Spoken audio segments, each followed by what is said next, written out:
The final choice of the engine's sizes and scale was down to the fact that we were shooting it in a relatively small stage. And although the workshops were next door, there wasn't much room to swing a cat, really.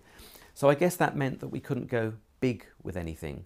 So the scale of the trains remained quite small.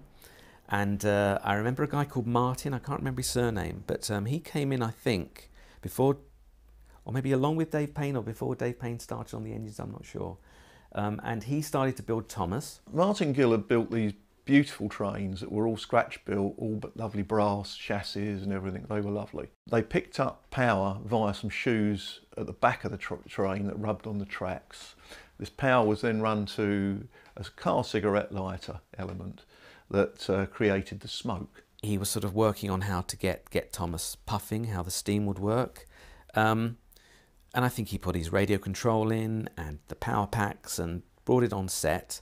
And I seem to remember there being quite a few problems with it sort of malfunctioning. The problem was that those shoes kept welding themselves to the track because of the amount of amps running down the track. Also, we had problems, the eye mechanisms I'd done, because we didn't have very much room, they weren't as good as they could have been, because they were all worked via cables. They weren't as positive as they might have been.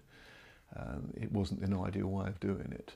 I never really looked upon it as a pilot film as such, because I can't remember it having a beginning, middle and end. I just seem to remember it being like an extended sequence from, was it Down the Mine?